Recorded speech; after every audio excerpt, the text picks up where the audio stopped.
Up next, Jason Rodriguez is going to lead a conversation in equity and venture capitalism. In 2018, 12% of VC dollars went to startups with at least one female on the executive team, and I believe 77% of those dollars were allocated to Caucasians. So this next panel is going to address the inequity in venture capitalism for startups. So Jason, please take it away.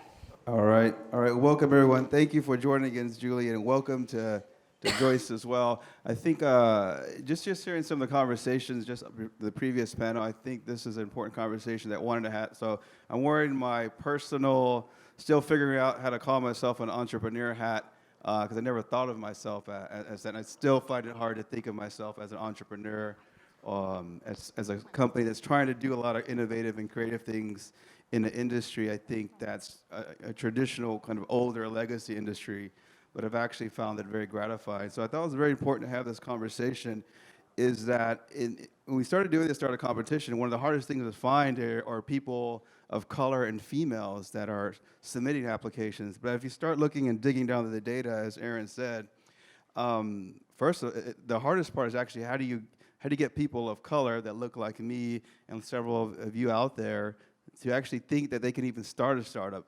And once you can think that you can start a company, then the next step is, especially in this industry, how do I get the financing to fund that, knowing how hard it is? So I invited two guests up here, and Julie, thank you, because I literally grabbed her before she went on and said, hey, I heard you worked in venture capital before you came on this. Could you sit on there and talk from a perspective using both sides, the importance of diversity and the value it brings? And then Joyce, who works very, very closely across different types of stakeholders and very closely with startups here in the San Antonio committee, to just share a few thoughts. And then we wanted to use probably like the last 10 minutes to get conversations from you, particularly if you're a female founder or you're someone of color who's trying to get financing or trying to start it up. I definitely would love to hear your perspective. So I'll start off with a few questions, and then we'll turn it over to the audience, and then we will enjoy lunch. So thank you so much here. So I'll start off with Julie, and kind of just going off the top of my head. So why is diversity, both in gender, thought, and the way people, shades of a person, why is that so important for innovation, maybe from an enterprise level, as well as to what you're trying to accomplish there at Dominion? Thank you. Diversity, the way we look at it is, innovation and new ideas and things require creativity and different people's perspective. And if everybody kind of has the same mindset and does things the same way, then what you will always end up with is the same solution the same way all the time. And that's not really how innovation works. So one of the reasons, among many others, the reason we value diversity in not only the people we work with, the people internally to our teams, but also externally, is that that's a way for us to find the best and most creative ways to do things and to kind of push innovation. So that's one way we look at the value of diversity among others. Excellent. So Joyce, I'll ask the question a little differently, and maybe give a brief of the work you do too, because I think it sets a lot of the context. And then specifically, are you seeing more females creating startups? And then maybe getting some ideas of how can we get more females and people of color to want to start new companies? Oh, yeah, thank you. No, thank you for having me on the panel today. I really love the work that you guys do. So I am a program manager for the Geekdom co-working space here in San Antonio, but I have a background in emerging technology, market research, and as an analyst and a director of content for a couple of consulting firms. And I've been in this community actively working out of the Geekdom space and now on staff for the better part of 8 years. And the programs that I was able to work on when I first came in was the CivTech SA project that Emily Royal touched on earlier. I helped launch that program in 2018, and I have since moved to internal projects. So working with the Pre-Accelerator, the new incubator program that we're about to launch in 2020, as well as a handful of other new initiatives.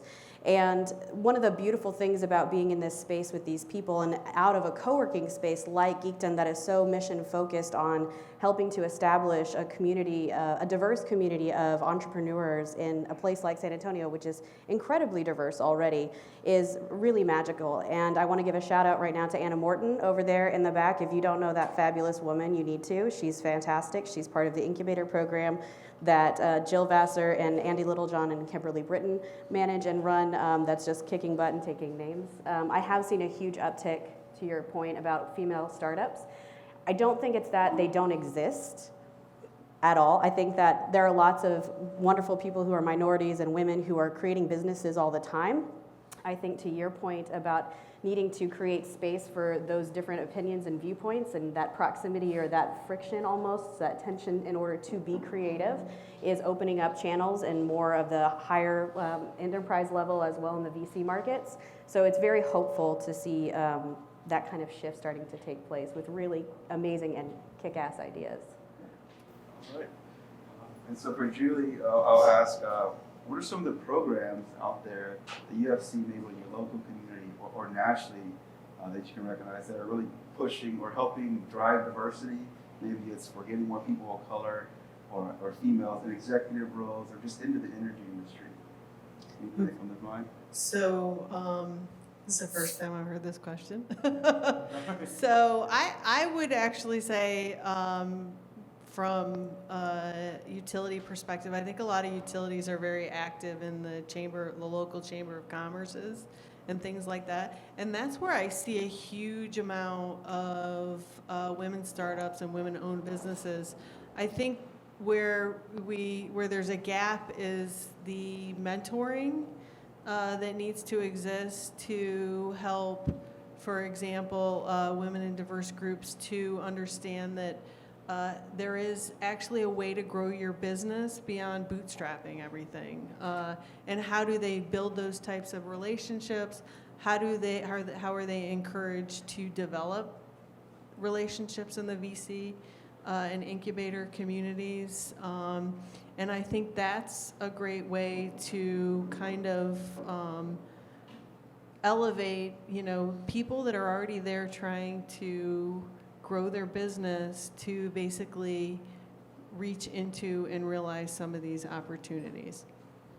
Right? I'm not sure if this is the right word. Yeah. So for Joyce, I'll ask it a little differently. Are you aware of programs, maybe San Antonio specific, that are geared toward putting funds maybe on the VC side or cultivating specifically females or people of color, or anything else come to mind that can follow up on what? Yeah, thank you. Julie. So the VC and the investment community in San Antonio is really starting to get fully established, and across Texas doesn't receive as much venture capitalists or investment firms in some of these private equity spaces or the startup spaces as we would see elsewhere. And so San Antonio has been working diligently to put those inroads in place. We don't yet have one particular fund or firm that's giving to like women or minority businesses at this point, but we do know that there is an uptick. So SendSpark just got $300,000 in investment, and they have a female co-founder. Yesterday, actually last night at Tech Fuel pitch competition, something that the Tech Block advocacy group put on in partnership with Bexar County. Rectify, which has two female co-founders, won the $50,000 top prize, and then we had at least two additional teams have a female co-founder as well. And then I know that there is a group in Austin that specifically gives to women and minority-owned businesses. Okay, thank you. So we have about 15 minutes, and I want to use this time, and again, as Julie's learned, I'm not afraid just to call someone out and ask a question here. And I recognize a few female founders, or there were some of the startups, and I see you shaking your heads there. I'd love to get some thoughts from Brilliancy, and then Micro or Power on any comments you have, either through funding. What encouragement do you have to people of color, other females who say, hey, you want to go out there and do it? Would love to hear some thoughts from you. And a microphone's coming. Ellie Rustling with Micro Era Power. And thank you very much for including this topic in your schedule today. It is near and dear to my heart. Micro Era Power is venture backed, so we've already beat a lot of the odds. And I'd just like to call out a little bit of a clarifier, at least from the research I've done. You mentioned in your opening remarks that only 17% of venture dollars went to companies with female founders. As I look at the information that PitchBook presented, they say that since the beginning of 2016, companies with women founders have received only 4.4% of venture capital deals, and that those companies have garnered only about 2% of the total capital that's invested around the country. Some people have said, well, that's because there are not many companies with female founders. If you look at the Forbes data, in 2017, 17% of all startups had female founders. So there's a huge disparity. If raising capital is already difficult, as a female founder, you can imagine that mountain that I'm working really hard to climb. So how do we create a better distribution of capital? I think we look at the data, but if you look at the data, you see that companies with female founders generate even better returns. We will start with half of the capital investment, and in a 5-year period, return generally 10% better revenues.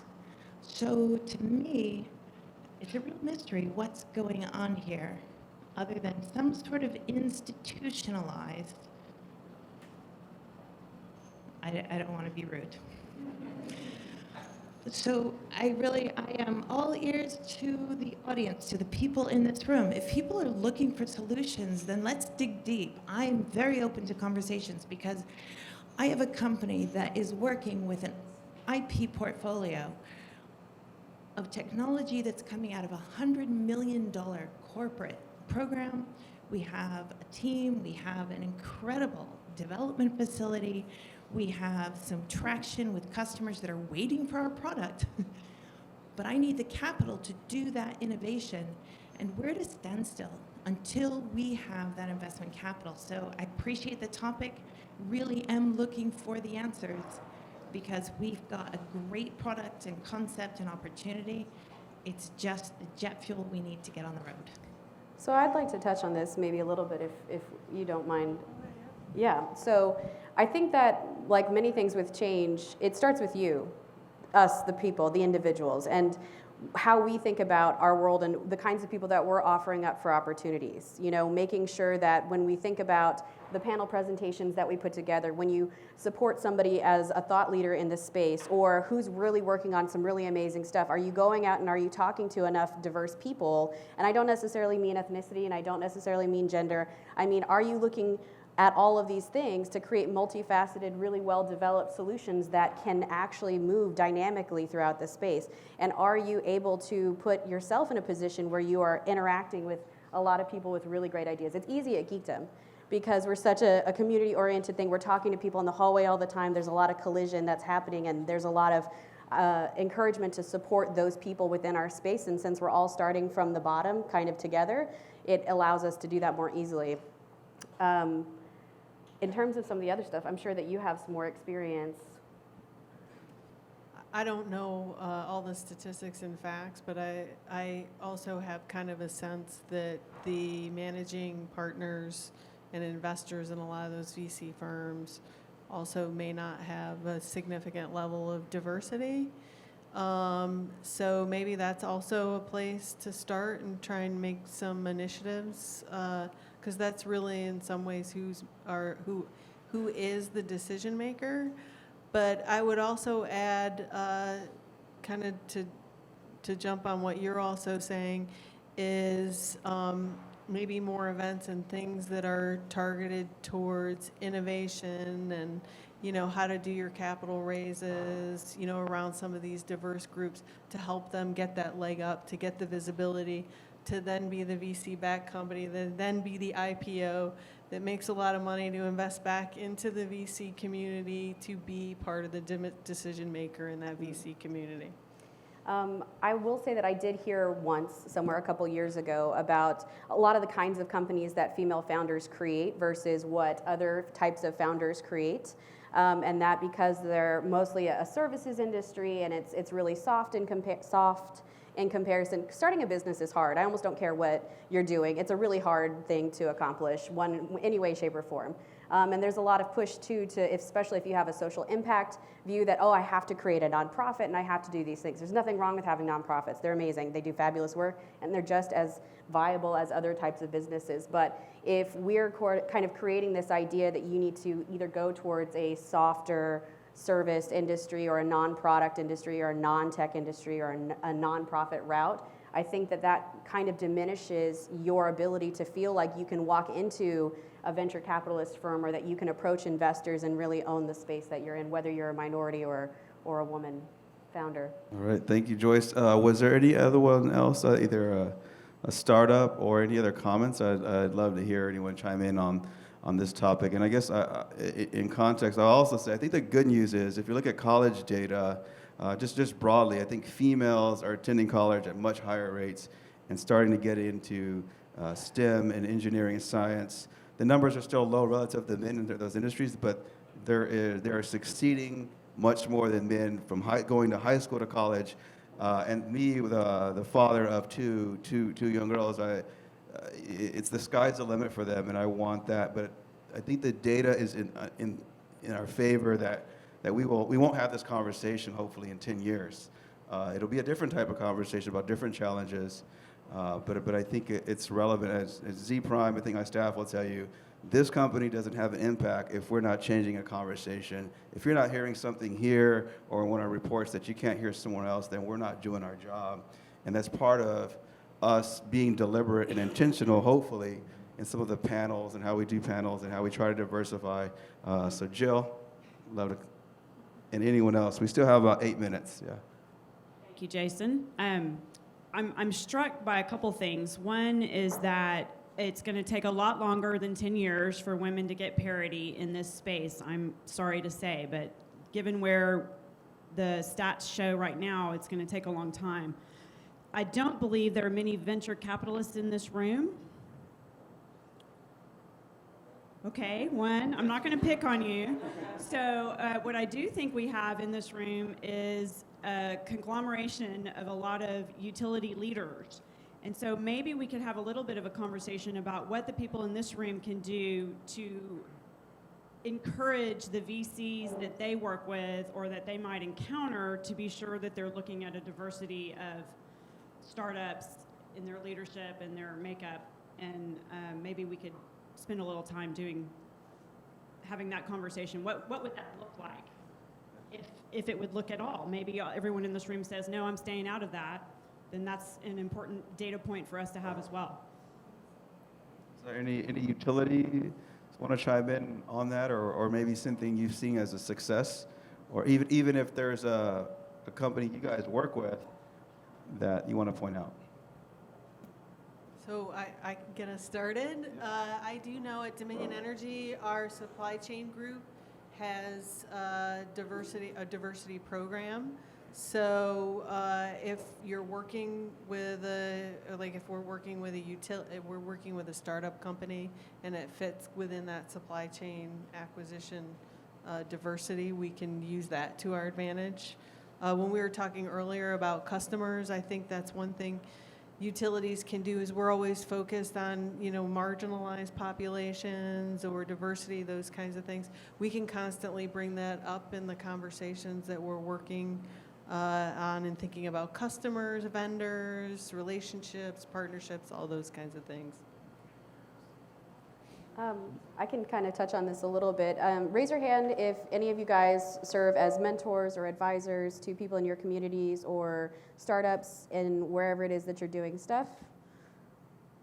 How many of you would like to start doing more of that? Okay, we got a couple, thanks. That's good. I think that that's another place to start because, venture capitalists and people who are doing investments as well as everybody else on the planet are basically doing their jobs every day. And that can kind of keep you within your own space, in your own bubble. If you are going out and interacting with new people out in the community or you're sharing your expertise, whether that's a startup or somebody else, making those warm introductions to people in those positions to make them aware that they even exist is a really great first step to making those connections. Warm introductions. Hey, this person is fantastic. They have this new perspective. They're doing these amazing things. I don't know if their tech is perfect yet. I don't know if their business model is super tight, but I'd really love for you to connect with them and share your insight because they have value that maybe you don't see yet because you don't know. And a big question that I often get being in San Antonio and having a background the way that I do is, why are you even here? Having a market that is generally largely overlooked and the kind of opportunities that exist here is amazing. Once we get a couple of other things in place and we really start to commercialize on some of these things, the innovation is here, the talent is here, whether that's minority or women. And so we just need to put people in the position to meet those amazing innovators and then create additional support programs and pathways to actually get them the access that they need as well as resources. Yeah. Hi, I'm Damien Despinois. I'm with Energy Foundry, so we're a venture capital fund in Chicago. And I wanted to build on what has been said. So we're a small team, but I think we're 2/3 female in the team, including the two co-founders. They're one male and one female. So we definitely don't have a bias when it comes to gender. However, I have to say, when it comes to inbound deal flow, we see a lot of male co-founding team. We're trying to, and to the point that was said earlier, if you're a female in this space, the sky is the limit, actually, and we would love to encourage and found more diverse teams when it comes to gender and other diversity criteria. So to the point, warm introductions, make sure that you bring us some ideas that we can fund on a diverse team. Would be more than happy to look at that. I'd also like to add, I did work for quite a few years for a venture capital firm, and I also work with the one that we support, Dominion. There are opportunities with VCs when they help, businesses that are growing to support management positions. Those positions could be influenced through focusing on diverse candidates. That's an example. Also, board positions on some of those startup companies could also have more focus on diverse positions. Those are just, I'm an ideas person. Those are just some of the thoughts from my experience that might help in this category, and then therefore be more mentors to help more startup companies. So when I think about some of these things too, it has a lot to do with potentially like personal branding or finding your own, differentiators, if we want to throw out some buzzy words. Like, when you have a startup, you're really trying to identify what your core differentiators are that's going to hold your position in the market or make you get to market in the right way. The same thing for people who are the founders. You are your brand that reflexively is your company that is also you, blah, blah, blah. But if you want to look at what your differentiators are, being a woman who is 30, who is doing the kind of work that I'm doing, who has been in the emerging tech space for the better part of a decade, being a woman in those conferences, in those meetings, and being a young woman at that actually is one of the biggest differentiators that I can bring to the table, and it makes me stand out. And so if you can learn to leverage those kinds of things and what makes your perspective unique or your brand unique and maximize those opportunities as they come up in a way that doesn't diminish other people, I think that you're going to go very far in that way. I really appreciate you having this conversation. It's a real conversation, and I'm sorry I didn't catch my colleague's name right here, but the data points you raised are actually the real data points. But one of the things I've realized in my career is that it's all about who you know, more importantly than really what you're doing or anything else. And so I think the real opportunity for anyone in this field, whether or not we're at a utility or having piles of equity that we're trying to turn into more piles of equity, the opportunity is the relationships, it's the connection, it's the mentoring, and it's the let me listen 3 times and let me just, because I can, make some introductions and make them good introductions, warm and follow-ups, and to take the moment to just pay it forward, because it will come back. And eventually, us women will be the ones holding all of the wealth, right? That's the big news, is as these millennials are coming up, the ones that are actually the future customers of all the utilities and everyone else, the women are going to be holding all of the wealth and will be making the decisions in 20 years.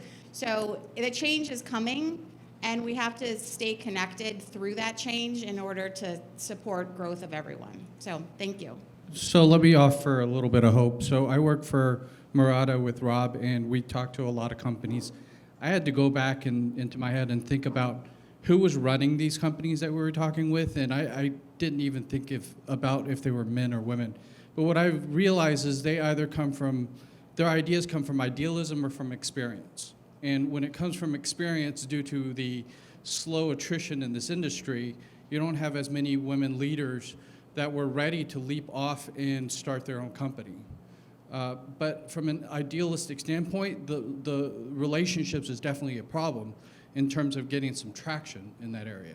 But what I'm just thinking back, I'm starting to work with more and more women who have taken that leap out of industry into startups or into consultancy, and are tackling these problems, one at a time, and just really pushing that ball uphill. So I do see change. I don't think it's 10 years that we have to wait to start to see some of these changes.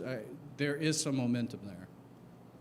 All right, with that, I really appreciate everyone's time. Excellent session. Appreciate all the comments. And yeah, enjoy lunch, and we'll be back, right? A few little announcements. Thank you, everyone.